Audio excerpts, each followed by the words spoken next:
सदवकाणम् अन्तातीतगुणाणं नमो जिनाणं जिदभवाणं।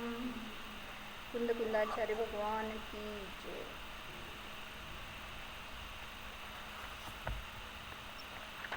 पंचास्तिका संग्रहामध्ये गाथा नंबर 55 बघतोय. नीरयतिर्य म्हणूया देवा इति नाम संजुदा पयडी कुवंती सदोणासम असदो भावसौपादम. काय सांगितलं होतं? प्रकरण काय चाललंय आपलं? सतचा नाश होतो आणि असतचा उत्पाद होतो. हे कथन जिनेंद्रांनी केलेलं विरुद्धच आहे असं सांगितलंय. मग त्याच्यामध्ये घटवतोय कसं की जे जीवाच्या 4 गतिरूप पर्याय आहेत त्याचं कारण काय आहे? नामकर्माचा उदय. मग ज्या त्या गतीच्या योग्य नामकर्माचा उदय असताना ती पर्याय उत्पन्न झाली म्हणतो. म्हणजेच काय झालं? नसलेली पर्याय उत्पन्न झाली म्हणून म्हणलं असतचा उत्पाद झाला आणि जी होती ती पर्याय नष्ट झाली म्हणून म्हणलं सतचा नाश झाला. येथे जीवाच्या सद्भावाचा उच्छेद आणि असद्भावाचा उत्पाद यास निमित्तभूत उपाधीचे कथन केलेले आहे. काय निमित्त आहे तर नामकर्माचा उदय.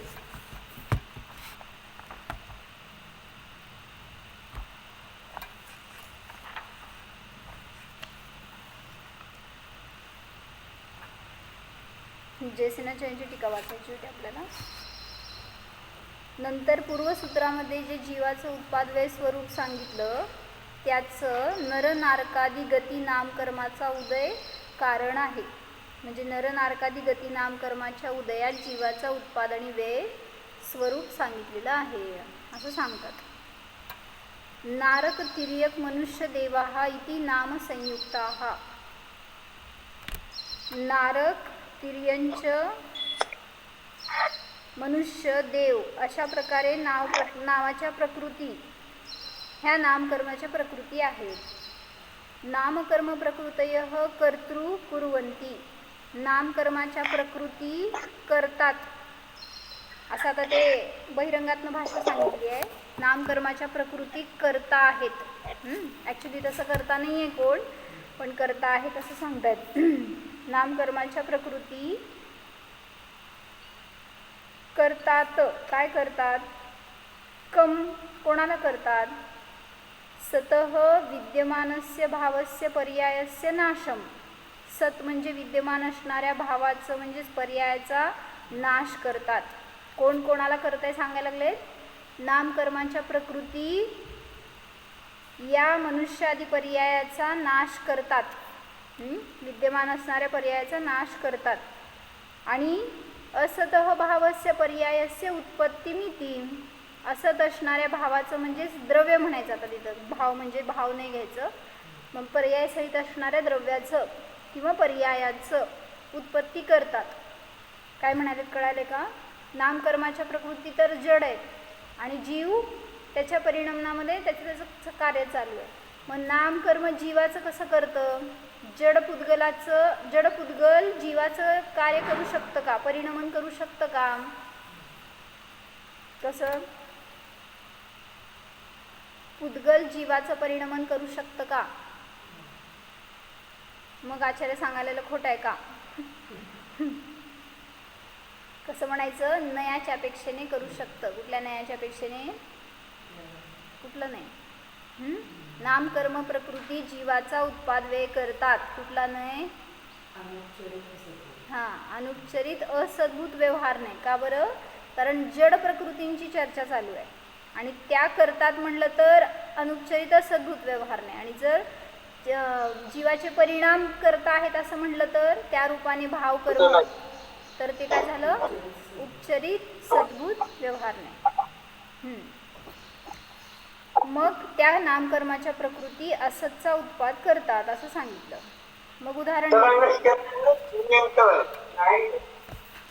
तथाही यथा समुद्रस्य समुद्ररूपेण अविनश्वरस्य अपि कल्लोलाः उत्पादवेद्वयं कुर्वन्ति तथा जीवस्य सहजानंद एकटंकोत्कीर्ण न्यायक स्वभावेन नित्यस्य अपि व्यवहारेण अनादिकर्मोदयवशात् निर्विकार शुद्धात्म उपलब्धिच्युतस्य नरकगत्यादी कर्मप्रकृतयः उत्पादव्ययं च कुर्वन्ति ती. काय सांगितलं? तथा हिने खुलासा करतात की ज्याप्रमाणे समुद्राचं समुद्ररूपाने अविनश्वर असणाऱ्याचं सुद्धा, म्हणजे काय म्हणायचं आहे, द्रव्य द्रव्य रूपाने अविनश्वर असतं. समुद्र हे द्रव्य नाही आहे, एक उदाहरण घटवण्यासाठी सांगतायत की जसं समुद्र हे समुद्र रूपाने अविनश्वर आहे, तरी सुद्धा कल्लोल म्हणजे लाटा, लाटा उत्पादवे करतात गेले ना ते अर्थ.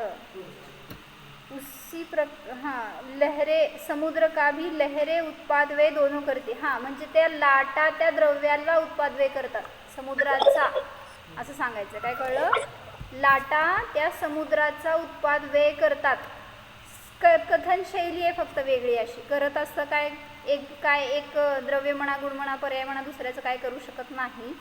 पण एक सांगताना सांगतायत की समुद्र जरी समुद्र रूपाने अविनश्वर आहे, तरी सुद्धा कल्लोल म्हणजे लाटा त्या समुद्राचा उत्पाद आणि व्यय करतात. तथा त्याप्रमाणे जीवाचा सहज आनंद एक टंकोत्कीर्ण न्यायक स्वभाव आहे. त्या स्वभावाने जीव नित्य आहे. त्याचं सुद्धा व्यवहाराने, आता समुद्राच्या ठिकाणी जीव घ्या, या समुद्राचा उत्पादव्यय करतं कोण? या लाटा. मग तसं या समुद्राच्या ठिकाणी जीव घेतलाय. मग जीवाचं उत्पादव्यय कोण करतं? तर हे नामकर्माच्या प्रकृती ज्यावरून जोडल्या गेलेल्या आहेत त्याच्याबरोबर हे सांगतायत की नित्य असणाऱ्या जीवाचं सुद्धा व्यवहाराने अनादि कर्मोदय वशात, म्हणजे लावायचं अनादि कर्माच्या उदयाचं निमित्त असल्यामुळे निर्विकार शुद्धात्म उपलब्धीपासून च्युत असणाऱ्या, म्हणजे ज्यांनी आजपर्यंत स्वभावाला जाणलेलं नाही आहे तोच जन्ममरण करत फिरतोय, तोच या चार गतीचं भ्रमण करतोय. त्यामुळं ज्यांनी शुद्धात्म्याला उपलब्धी केली नाही आहे शुद्धात्म्याची, तर त्याला व्यवहारण्याने हे कर्म कुठले? नरक गती आदी कर्म प्रकृती उत्पादव्यय करतात. कोणाचं? जीवाचं. या जीवाचं उत्पादव्यय करण्यामध्ये नामकर्म आहेत ते निमित्त आहेत. कुठं लावलंय? उत्पाद आणि व्यय करतात असं म्हणायचं. तर या नामकर्माच्या प्रकृती उत्पाद व्यय करतात. म्हणजे मी परिणाम करतोय, त्या परिणामानुसारच मला त्या गती आदींचा बंध होतोय आणि मग त्यांचा उदय आल्यावर तशी पर्याय प्राप्त होतीये. आणि मग आरोप येतो काय? त्या नामकर्माच्या निमित्तात किंवा नामकर्मानी मला मनुष्य केलं, नारकी केलं, देव केलं वगैरे असं म्हटलं जातंय. पण तिथं ते उपचारित किंवा आरोपित कथन आहे. वास्तविक जीवानीच जीवाचं पर्याय प्राप्त केली आहे. तर ह्याच्यासाठी काल सांगत होते ना आपण, कशात बघितलं होतं? नियमसारमध्ये काय बघितलं होतं की सांगा, हे तू काय केले होते? बोर्ड गेला. मी नारक पर्याय नाही का? नको, नाही लागणार. मी नारक पर्याय का नाही? कारण बहुआरंभ बहुपरिग्रह त्याचा अभाव असल्यामुळे, किंवा तशा परिणामांचा माझ्यामध्ये अभाव असल्यामुळे होतात परिणाम. मला कुठं होतात? पर्यायामध्ये होतात. मग पर्याय नश्वर आहे, स्वभाव आहे का पर्याय म्हणजे? किंवा म्हटलं होतं मी तिर्यंच नाही का? म्हणजे माया मिश्रित परिणामांचा किंवा त्या कर्मांचा अभाव असल्यामुळे. मग स्वभाव बघा, तिथं माझ्या स्वभावामध्ये मायाचारी आहे का? मायाचारीच्या योग्य भाव, त्याचे कर्म म्हणजे द्रव्यकर्म वगैरे आहेत का? मग माझ्या स्वभावात नाही आहे, तर स्वभाव कधी तिर्यंच होणार आहे? म्हणून कुठंही गेला तरी स्वभाव त्या गतीपासून अस्पर्शी आहे. म्हणून ते सगळे हेतू काल बघितले होते आपण की नाहम नारय भाव, ते गाथा पाठ करायच्या आणि चिंतनात घ्यायच्या सामायिका मध्ये वगैरे. सगळेच त्यांनी खरं खारा पण एकच लावली होती, पण सगळे त्यांनी तसेच लावलेत. नाहम बालो बुद्धो न चेव तरुणो न कारणम तेसे. मी बालक नाही, वृद्ध नाही, तरुण नाही, मी क्रोधमान माया लोभ नाही. अजून काय होतं? हां, मी रागद्वेष मोह नाही. तुम्ही घेऊन बसलाय होय? क्रोधमान मायालोभ नाही घेऊन घेतला का तुम्ही? पुस्तक घेतलंय होय? चतुर आहेत तुम्ही. आम्ही सगळेजण कमी पडलो. मग तिथं मी ते नाही का, कारण ते त्या योग्य परिणामवाला नाही किंवा त्या योग्य जडकर्म वगैरे माझ्यामध्ये नाहीत, म्हणून माझा स्वभाव नरकरूप नाही, देवरूप नाही, मनुष्यरूप नाही आणि नारकीरूप नाही. हां, तर तशीच एक गाथा समाधी शतकमध्ये घेतली आहे. ती स्नेहाने मला सांगितली. ती स्वाध्याय करते हे ग्रंथाचं आणि तिने सांगितलं की हे गाथा त्याच्या रिलेटेड आहेत बरोबर. स्नेहा इथं आले होते परवा दिवशी नातेपुतेच्या. तर त्यांनी त्यात काय घेतलंय, जीवतत्वाविषयी विपरीत मान्यतेचा परिणाम. जीवतत्वाच्या विषयी आपली जी विपरीत मान्यता आहे ना, तुम्ही स्वतःला मनुष्य मानता का नाही? हो म्हणा. नाही म्हणला तर सिद्ध करते. मनुष्य मानतोय आपण स्वतःला आणि त्यामुळं मग हो इथं बसल्यावर म्हणताय पर्याय आणि कथनची, बाहेर गेल्यावर मी सुनीताच म्हणता की कुठं. मग तिथं सुद्धा सांगितलं असे नाही, म्हणजे अशी धारा राहायला पाहिजे हो, मी आत्मा आहे, मी आत्मा आहे असं. म्हणजे असं काही मी जे एक कॅसेट ऐकली ना प्रवचन, मी ऐकली बरं. हां, 14वी गाथा सांगितली ना ह्याची समयसारची. कुठली? जोपस्सदी अप्पाणम अबद्धपुठ्ठम अनन्यम नियदम अविशेषमसंयुक्तम तम शुद्धनयम वियाणी. मग त्यामध्ये विषय सांगितलाय का साधन सांगितलंय? तो शुद्ध नाही जाणावा. तो विषय आहे का साधन आहे? विचार करून सांगा की जरा. विषय आहे का साधन आहे ती गाथा?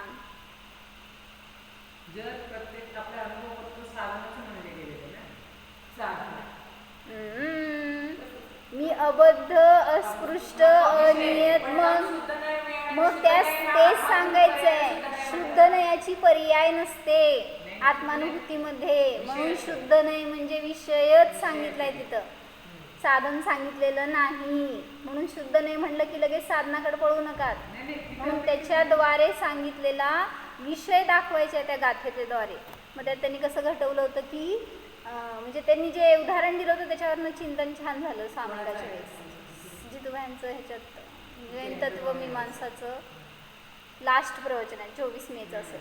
तर त्याच्यामध्ये सांगितलं की कोणाचं उदाहरण दिलं होतं,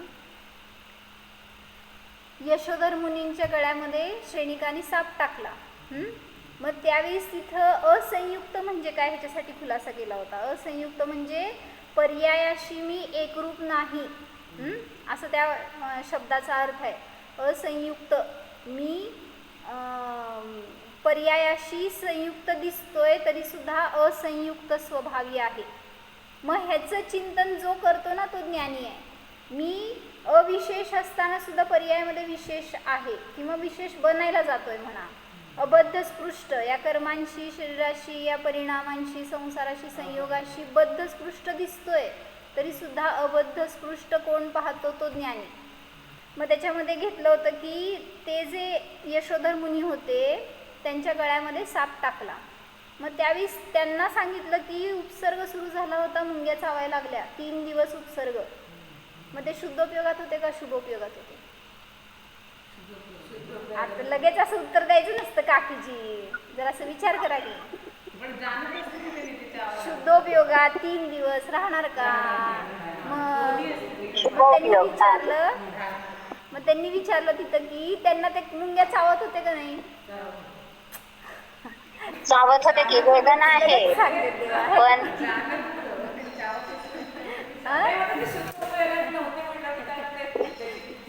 दोन्हीकडे प्रश्न आहे की नाही. शुद्धोपयोगात होते तर नाही चावत होते, शुभोपयोगात होते तर चावत होते.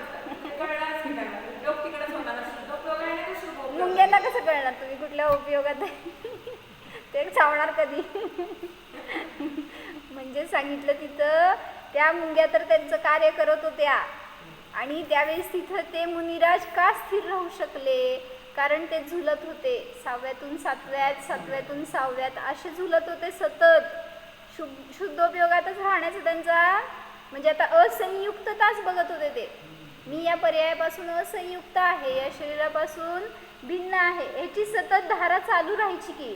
पण काय म्हणायचं, एक उपयोग बदलला की म्हणा, किंवा शुद्धोपयोगातून च्युत झाल्यावर विकल्पाच्या भूमिकेत येणार तेव्हा 6व्या गुणस्थानात, त्यावेळेस तिथं ते वेदना होत्या शरीरामध्ये, पण त्याचा ज्ञाता आहे एवढं त्यांचे विचार होते. त्यापासून मी असंयुक्त आहे असं एक त्या असंयुक्तवर चिंतन केलं होतं, की कुठलीही पर्याय असू दे, बहिरंगात क्रोध असू दे, लोभ असू दे, किंवा शांत समता परिणाम असू दे, सगळ्या पर्यायापासून मी असंयुक्त आहे. थांबा माझं एक विसरेल परत. मग तिथं त्यांनी काय सांगितलं की ते यशोधर मुनी जेव्हा ध्यानाला बसले त्यावेळेस त्यांनी उपसर्ग केला, त्या मुंग्या चावू लागल्या, आणि मग त्यावेळेस त्यांना असं वाटलं नाही कोणी केला, का केला, माझं काय दोष आहे, असंयुक्त आहे. किती सोपं आहे आपल्याला सांगण्यासाठी. त्यांनी असं केलं. आपल्यावर चव दे बघू एक मुंगी. काय करताय, तिथं मुंग्या होते म्हणून इथं बसलो आपण येऊन. मुंग्या चावल्यावर कुठं राहतोय आपण, उठून दुसरीकडे जातोय. मग तिथं 3 दिवसपर्यंत त्यांनी उपसर्ग सहन केला, त्याच ठिकाणी बसून होते. आणि मग ती असंयुक्तता जाणण्याचा परिणाम त्यांना काय झालं, जेव्हा समोर येऊन श्रेणीक उभारला, चेलनेने उपसर्ग दूर केला होता आणि श्रेणीक पण बाजूला उभा होता. ध्यान सोडलं, मुनींनी उपसर्ग दूर झालाय म्हटल्यावर चेलनेने विनंती केली, क्षमायाचना केली, आणि मग मुनींनी दोघांकडे पण बघितल्यावर समान आशीर्वाद का दिला? कारण त्यांनी स्वतःला तर असंयुक्त पाहिलंच होतं, परत सांगितले श्रेणिकाला सुद्धा असंयुक्त पाहिलं. कसं? क्रोध करणारा त्याची पर्याय त्या सतचा नाश, मी हे घटवलं त्याच्यामध्ये, सतचा नाश आणि असतचा उत्पाद झाला. त्यांनी ॲक्च्युली त्या असंयुक्ततेसाठी घटवलं होतं. मग तिथं सांगितलं की त्या श्रेणिकाची सुद्धा पर्याय त्याच्यापासून भिन्न आहे आणि त्याचा जीव असंयुक्त आहे. हे ज्याला दिसलं ना त्याला त्याच्याविषयी द्वेष नाही होणार. ते मुनी, तो श्रेणिक, त्यांनी त्याच्यावर उपसर्ग केला, त्यांना दोघांना त्यांचे परिणाम काय असतील ते असतील. आपण किती क्लेश केला इथं बसून, असं का करायचं श्रेणिकानी? त्याला कळत नाही का इतकं त्या मुनींवर उपसर्ग केला, किती वाईट आहे, किती क्रूर आहे. आपण इथं बसून किती परिणाम करतोय. आणि त्या मुनींचे परिणाम कसे आहेत? तो असंयुक्तता राहिली का तुमच्या परिणामात? त्यांचा आपला काही संबंध नसताना आपण किती जोडलं गेलो त्यांच्याबरोबर. मग तिथं त्या मुनींनी श्रेणिकाला सुद्धा निरपराध पाहिलं, निर्दोष पाहिलं, आणि त्यामुळं त्याच्याविषयी समता. अशी समता आपल्याला ॲक्च्युली संसारात रोज यायला पाहिजे प्रत्येकाविषयी. त्या मुनींवर कधी तर उपसर्ग आहे, कधी तर प्रसंग आहे, आपल्याबरोबर रोज आहे. प्रत्येक समयाला काय ना काय असं घडतंय की जिथं आपल्याला कशाय होत आहेत, विभावामध्ये जातोय, कुठंतरी उद्रेक होतोय. मुनींना फक्त 22च परीक्षा असतात. तुम्हाला सगळ्यांना, तुम्ही महाव्रती आहात. काय म्हणायचं, महान पुरुषार्थी आहात, संसार करताय. बरोबर, ते पण. म्हणजे जर त्याच्यामध्ये तुम्ही स्थिर राहिला तर परीक्षा जय म्हणायचा. नाहीतर माझी सासू अशी, माझं जाऊ असं, माझं धीर असं, हे जर राहिले परिणाम तर परीक्षा हातच आहात. मग परत तुम्ही या संबंधातनं बाहेर पडणारच नाही. पुन्हा पुन्हा तेच जीव भेटत राहणार भवाभवात. म्हणून सांगितलं हे परिणाम करा ना, असंयुक्त आहे. आणि मग तिथं त्यावेळेस एवढ्या परिणतीचं फळ की श्रेणिकाचे भाव बदलले. तिथल्या तिथं त्याला स्वतःची घृणा वाटायला लागली, आपण असं का केलंय. आणि सांगितलं ना, तलवार काढली स्वतःचं शिरच्छेद करण्यासाठी. इतक्या महान तपस्वीचं, संयमीचं मी त्याच्यावर उपसर्ग केला, त्यांना त्यांच्या साधनेतून च्युत करण्याचा प्रयत्न केला. त्याचं आत्मपरीक्षण झालं. कशामुळं? त्यांच्या स्थिरतेच्या निमित्तात.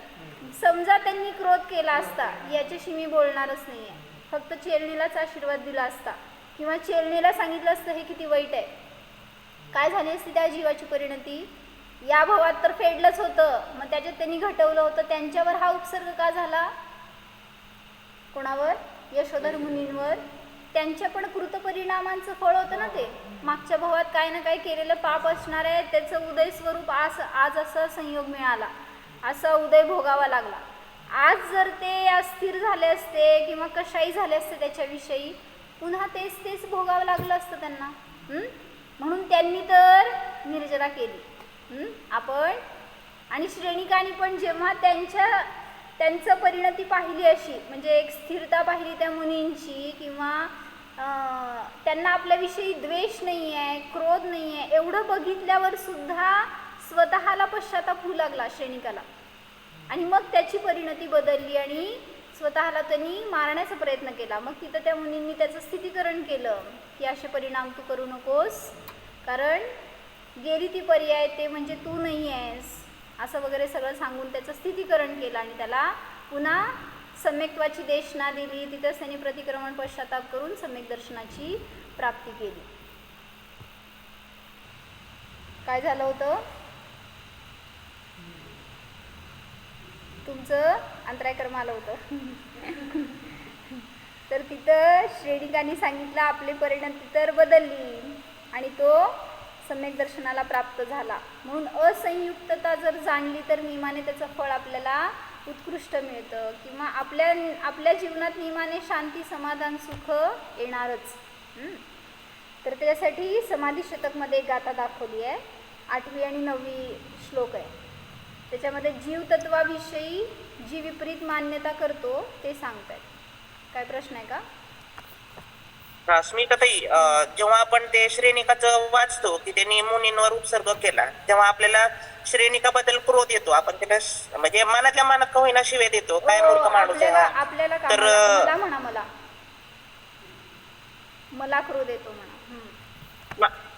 आपण पण तोच बंद बांधतो का? मग तेच ना, आपण केलेल्या त्या काय म्हणायचं नेयार्थ परिणामाचं फळ आपल्याला मिळणार का नाही मिळणार. म्हणून प्रथमानुयोगाची गोष्टी वाचायचे कशासाठी, आपल्यात सुधारणा करण्यासाठी. त्यांनी कशाय केला तसा मी कशाई, त्यांनी कामी भोगी परिग्रही होते म्हणून तसा मी, असं जर घ्यायला गेलो तर चुकलं. किंवा त्यांच्याविषयी केलेले इष्ट अनिष्ट परिणाम सुद्धा आपल्याला फळ देणार.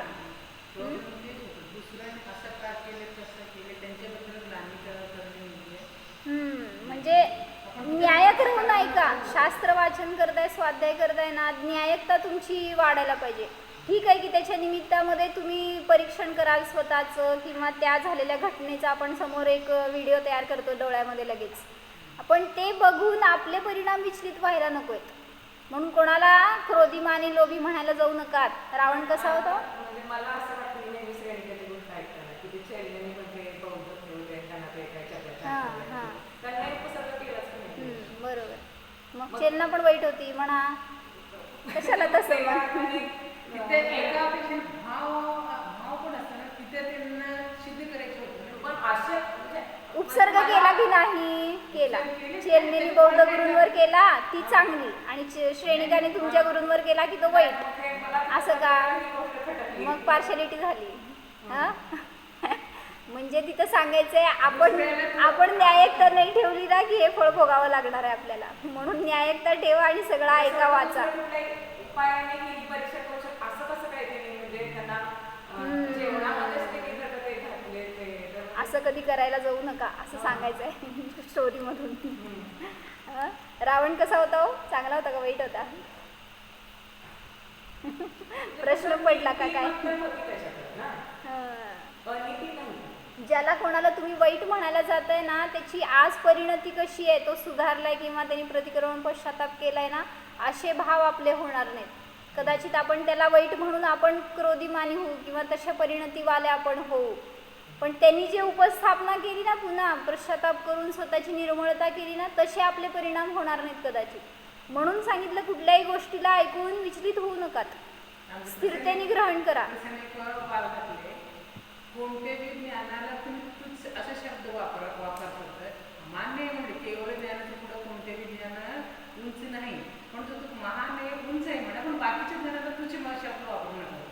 नाही की आम्ही कुठं तुच्छ म्हणतो, शब्द ज्ञान महान आहे. बोलता बोलता शब्दामध्ये काय होतं, प्रवचनमध्ये तुच्छ शब्द येतो ना. इथे ये म्हणून माझ्यासमोर त्यासाठी उत्तर देते. तू बांधत नाही का असं प्रश्न केले, हे बोलणं योग्य आहे का असा प्रश्न केले. तसंच आहे तर ह्याच्यामध्ये पण की मी महान मी जीवद्रव्य, मग बाकीचे द्रव्य काय त्यांना काय त्यांच्यामध्ये आहेच की उद्गल आहे म्हणून ते काय आपण शरीर तर काय प्रत्येक द्रव्य महान आहे, त्याच्या स्वभावामध्ये आहे. त्याला आपल्याला प्रयोजनभूत नाही आहे एवढंच, त्यातून ग्रहण करायचं. 6 द्रव्य समजून काय फायदा आहे, सगळ्या द्रव्याचं परिणमन, सगळ्या द्रव्याचा स्वभाव त्याच्यामध्ये काय म्हणायचं कृत्रिम आहे किंवा त्याच्यासाठी तो उत्कृष्टच आहे, पण आपल्यासाठी प्रयोजनभूत नाही आहे.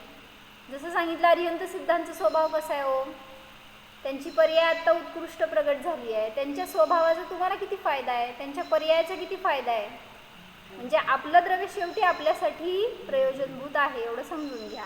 मग सगळ्या जिनवाणीमध्ये हेच वाचायचं आहे. जिथं कुठं तुम्हाला दृष्टांत सांगितले गेले, एखादी घटना सांगितली, काहीतरी पौराणिक वगैरे सगळ्या गोष्टी सांगितल्या, त्या सगळ्यातून फक्त मग मला संध्याकाळी वाचायचं ते खरं मोक्षमार्ग प्रकाशकमध्ये प्रथमानुयोग कसं वाचायचं हे सांगितलं त्यांनी.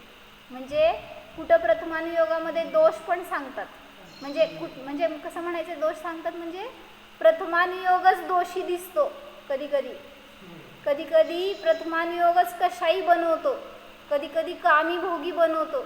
मग प्रथमानुयोग चांगला का वाईट हो, आज संध्याकाळी वाचू मला आठवण ते करा. आपल्याला नीट घडवता आलं पाहिजे. हां, म्हणजे कसं वाचायचं त्याचं व्ह्यू पाहिजे. म्हणून तुम्ही पण पाहिजे संध्याकाळी काय करा, मोक्षमार्ग प्रकाशकचा 8वा अध्याय आहे, त्याच्यामध्ये त्यांनी खुलासा केला. थोडंसं वाचून बसा म्हणजे एक समजतं आपल्याला. मला ते सहज त्यांनी वाचायला मिळालं म्हणून, पण खूप मोठं प्रकरण आहे, इतकं नाही वाचता होणार. तुम्ही वाचा, उलटं त्याच्यातून अनेक प्रश्न उत्तरं काढून टोडरमलजींनी व्यवस्थित खुलासा केला. म्हणजे कशी असती शंकाकाराची भूमिका, त्याचं ज्ञान, त्याचे विचार आणि त्याला ते उत्तर कसे देतात, चांगलं घेतलं त्यांनी खुलासा त्याच्यामध्ये. म्हणजे आपल्याला स्वाध्याय कसं करायला पाहिजे हे एक गायडन्स मिळतं त्यातून. म्हणून तुम्ही आज संध्याकाळी वाचा आणि मला सांगा. तर काय सांगितले, समाधी शतकमध्ये 8वा आणि 9वा श्लोक सांगायला लागले. नरदेहस्थमात्मानमविद्वान् मन्यते नरं तिर्यञ्चं तिर्यगङ्गस्थं सुराङ्गस्थं सुरं तथा नारकं नारकाङ्गस्थं न स्वयं तत्त्वतस्तथा अनन्तानन्तधीशक्तिः स्वसंवेद्योचलस्थितिः. काय सांगतायत, मी काय केलं आजपर्यंत. समाधी शतकमध्ये पहिले सगळे जे श्लोक घेतले ते बहिरात्मा जीवाच्या मुख्यतेने घेतलेत. त्याचे परिणाम कसे असतात, त्याचे म्हणजे माझे म्हणा, म्हणजे तुम्हाला समजेल की मी सुद्धा बहिरात्म दशेमध्ये काय काय परिणाम केलेत. तर मी काय केलंय, नरदेहस्थम आत्मानं नरम मन्यते. नरदेहामध्ये स्थित असणाऱ्या आत्म्याला मी नर मानलं. मी म्हणजे आता अविद्वान लिहिलं त्यांनी शब्द. जो कोणी अज्ञानी अविद्वान आहे त्यांनी ज्या शरीरामध्ये स्थित आहे त्या आत्म्याला त्या शरीर रूप मानलं. म्हणून म्हणलंय, आता सगळे ओळी समजण्यासारखे आहेत तुम्हाला. बघा परत सांगते. नरदेहस्थम आत्मानं अविद्वान मन्यते नरम. समजलं, नरदेहामध्ये स्थित असणाऱ्या आत्म्याला अविद्वान मनुष्याने नर मानलं. तिर्यंचम तिर्यगंगस्थम, तिर्यंच्या अंगामध्ये स्थित असणाऱ्या आत्म्याला तिर्यंच मानलं. सुर अंगस्थम सुरम तथा, सुर म्हणजे देवलोकाच्या शरीरामध्ये स्थित असणाऱ्या त्या आत्म्याला देव मानलं. आत्मा कधी देव नाही हे सांगायचं आहे. आत्मा कधी मनुष्य नाही, तिर्यंच नाही. नारकम नारकांगस्थम, नारकीच्या अंगामध्ये स्थित असणारा आत्मा नारकी मानला. न स्वयं तत्वतः तथा, स्वयं आत्मा तत्वतः म्हणजे वास्तविक रूपाने तसा नाही. मग कसा आहे, कुठल्याही शरीरामध्ये असो आत्मा अनंतानंत धीशक्ती, अनंत ज्ञान आणि अनंत शक्तीवाला आहे.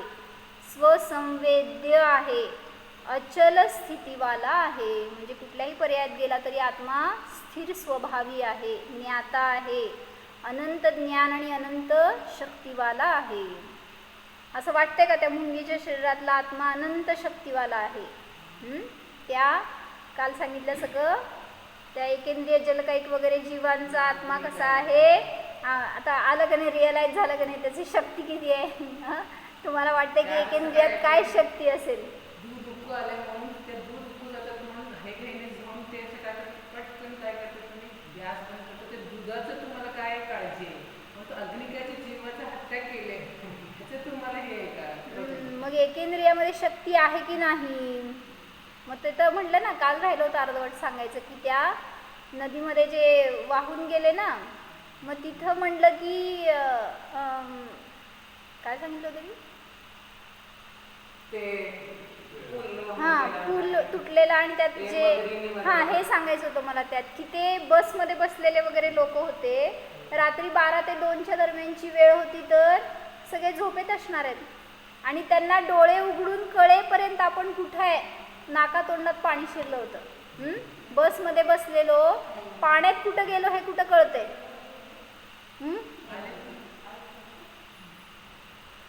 आणि मग अशी स्थिती झाली होती त्यांची, आणि मग काय समजेपर्यंत जीव सुद्धा गेला. कसं काय कळणार सांगा? आणि कोणाला वैराची भावना सुद्धा करण्यासाठी वेळ नाही मिळाला. असं वैर होतं पूर्वीचं त्या एकेंद्रिय जीवांशी म्हणा, किंवा ते कोण मगरी वगैरे असतील त्यांची. म्हणजे समजायला आणि त्यांच्याशी पुन्हा करणार वैर तिथं पण, कारण इतकी संक्लेश असतात मरणाच्या समयाला. नाकातोंडात सगळं पाणी भरलंय, म्हणजे काय झाले असणार आहेत? थोडा वेळ तर जीव असणारच की, झोपेत असले तरी जागे झाले असणारच आहेत त्या समयाला. मरताना जागा होतो जीव, झोपेत मरतो म्हणतो ना आपण. झोपेत मरतो का कोण? म्हणजे ज्ञान तर जागरूक असतं की नाही. आणि मग तिथं त्या कर्मांची अशी उदिरणं असते. ते झोपेत गेलं असं तुम्हाला वाटतंय, कारण तुम्ही झोपला होता तेव्हा. रात्रीच्या वेळी कोणाचं जीव गेलं तर तुम्ही म्हणता ना झोपेतच गेले म्हणून. तुम्हाला काय माहिती ते जागृत झाले होते का नाही? तुम्ही झोपेत होता हे सांगत नाही, त्यांनी झोपेत होते आणि त्यात गेले म्हणतो आपण. तर तिथं त्या जीवाला कदाचित मारणांतिक समुद्रात झालं तर काय झोपेत करणार का तो? म्हणजे एक सावधानता ज्ञानाची असते ज्ञानामध्ये. आणि मग तिथं कदाचित एका समयासाठी का असेना तो जागृत झाला असेल, तिथं वेदना झाली असेल आणि जीव गेला असेल. तर म्हणून सांगितलं त्या जलकायिक जीवांशी किंवा त्या मगरींशी, त्या पाण्यात असणाऱ्या सगळ्या शत्रूंशी त्यांना वैर करायला सुद्धा, विचार करायला सुद्धा चान्स नव्हता. पण केलेलं वैर फेडलं कसं? आणि आत्ता त्यांच्याविषयी पुन्हा परिणाम वैराचे झाले तर पुन्हा फेडत बसायचं तसंच. म्हणून एक ते जैन युवा फेडरेशनवर एक गोष्ट टाकली आहे त्यांनी, म्हणजे खूप मोठी स्टोरी आहे. असं साऊथ इंडियामध्ये झालेली गोष्ट आहे जैन मुनींच्या विषयी. म्हणजे ते पण वाचायचं होतं, खरं कसं वाचायचं आता ते असं आहे, संध्याकाळी आठवण करा वाचू ते. तर त्याच्यामध्ये त्यांनी घेतलं की 8,000 मुनींवर उत्सर्ग केला होता तिथल्या राजाने, आणि त्या सगळ्यांना सांगितलं सुळावर चढवलेलं. मुनी आणि सुळावर चढवणं म्हणजे आत्ताची गोष्ट कशी आहे, फाशी लावून लटकवणं. तसं नाही, सुळा म्हणजे सुळा होता असं काय म्हणतात त्याला, मेटॅलिक एक आरा आहे, बाण असल्या टाईप असं धारदार, आणि त्याच्यावर अडकवायचे असे, त्याला म्हणायचं सुळावर चढवणं. आणि मग असं अडकवायचं की टिल डेथ. आणि असं त्या मुनींवर त्यांनी इतकं भयंकर उपसर्ग केला आहे, हे ते वाचले ना मी, असं शहार आला अंगावर की अशी पण घटना घडली आहे. म्हणून आजकाल जैन मुनी, दिगंबर मुनी साऊथ इंडियामध्ये जायला जास्त जात नाहीत. म्हणजे तिथं अशी त्या लोकांची मान्यता झाली आहे की हे सगळे क्रूर असतात किंवा काहीतरी वेगळी मेंटॅलिटी आहे तिथल्या लोकांची. त्यामुळे तिथं अनेक ठिकाणी त्यांनी ते स्टॅच्यू लावलेत म्हणे असे, की त्या सुळावर चढवलेले मुनी, फोटो काढून वगैरे. ते मीनाक्षी मंदिर आहे ना, तिथं सगळे त्या मंदिराच्या बाहेर पण सगळे असे फोटो काय म्हणतात, कलाकृती तशी केली आहे दगडावर, की त्या इन्सिडन्सचं एक फोटो म्हणून तसे त्यांनी करून लावलेत. आणि त्यांनी त्याला सण म्हणतात, माहिती आहे का? म्हणजे इतकं भयानक स्थिती आहे ना ती. ऐकलं वाचलं तर तुम्हाला पण कळेल काय परिस्थिती आहे आज. मदुराईच्या जवळ कुठंतरी एक एरिया आहे, नाव सांगितलं त्यांनी, त्या गावाची नावं तिकडची वेगळी आहे, त्यामुळे नाही लक्षात माझ्या आता. भरपूर आहेत की, पण तेच ना, हे असं झालं होतं ना, त्याच्यानंतर तिकडं जैन मुनी नाही फिरले किंवा फिरू दिलं नाही तिकडच्या लोकांनी, आणि त्यामुळं मग असे उपसर्ग भयंकर झाले होते. वास्तविक तो राजा जैन होता बरं का. बरं, ती गोष्ट वेगळी आहे, तिकडं गेलं तर असलं प्रकरणच राहणार आहे, ते संध्याकाळी बघू आपण. तर याच्यात काय सांगायला लागले की आत्मा तर कुठल्याही पर्यायात गेला तरी सुद्धा त्या पर्यायरूप नाही. आत्मा कसा आहे, त्याच्यापासून असंयुक्त आहे. आज दिवसभर चिंतन करा कशावर, मी असंयुक्त आहे की नाही. तुम्ही इथून घरी गेल्यावर किंवा घरातच बसलाय तुम्ही सगळेजण, तर घरात बसलेल्या सगळ्यांना सुद्धा दिवसभरात होणाऱ्या सगळ्या प्रसंगामध्ये स्वतःला पडताळा, मी असंयुक्त आहे की नाही. काहीतरी घरात विचलितता झाली, काहीतरी घटना घडली की लगेच आपण तिथं त्या पर्यायाशी जोडले जातो, त्यारूप प्रवर्तन करतो, लगेच कशाही होतो. म्हणून तिथं जाणायला पाहिजेत ना, असंयुक्तता काय आहे, अबद्ध स्पृष्ट आहे का मी त्याच्यापासून. त्या 14व्या गाथेचं सगळे 5ही विशेषणं घेतली ना जर ध्यानामध्ये, भेदविज्ञान व्हायलाच पाहिजे असं ते स्वरूप सांगितलं. आणि ती कॅसेट ऐका, त्या ऐकण्याच्या निमित्तात तरी आपल्याला एक मार्ग मिळतो की कसं आपल्याला चिंतन करायला पाहिजे. एक वाक्य राहिलं या गाथेचं. तथाच उत्तम अनादिनिधने द्रव्ये स्वपर्यायः प्रतिक्षणम् उन्मज्जन्ति निमज्जन्ति जलकल्लोलवज्जले. काय सांगितलं? अनादिनिधन या द्रव्यामध्ये प्रतिक्षण अपनी पर्याय जल में जल की लहरों के समान उत्पन्न होती है और नष्ट होती है. यहाँ जो शुद्ध निश्चयने पुढं सांगितलं, ते हे फक्त गाथेत एवढं सांगितलं या की अनादिनिधन असणाऱ्या द्रव्यामध्ये स्वतःच्या पर्याय प्रतिक्षणाला त्या समुद्रातल्या लाटांप्रमाणे उत्पन्न होतात आणि नष्ट होतात. त्या रूपाने द्रव्य पण उत्पन्न आणि नष्ट होतं असं म्हणलं जातं. पण तसं द्रव्य उत्पादन करत नाही. पर्यायाशी अभेद करून दाखवलं तर त्या द्रव्याचाच उत्पाद आणि व्यय होतो असं म्हटलं जातं. पुढचं घेतलेलं अध्यात्म वाक्य ते उद्या लावू आपण.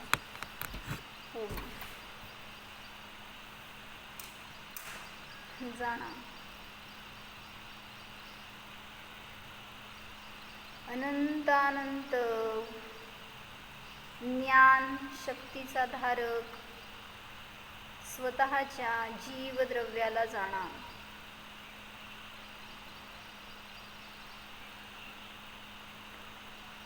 या जगामध्ये माझा कोणीही वैरी नाहीच स्वीकार करा. वैरत्वाची भावना सोडा. आत्मा तर ज्ञाता आहे. प्रत्येक द्रव्याला मात्र जाणत आहे. कोणाशी मित्रता नाही, शत्रुता नाहीच. सर्व ज्ञेय मात्र आहेत. मी ज्ञायक आहे. आत्माच आहे. असंयुक्त स्वभावी आहे. अबद्ध स्पृष्ट स्वरूप आहे.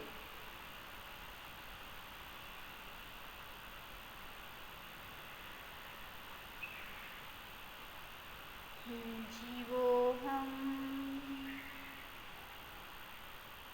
अशरीरी स्वरूपोऽहम्. ओम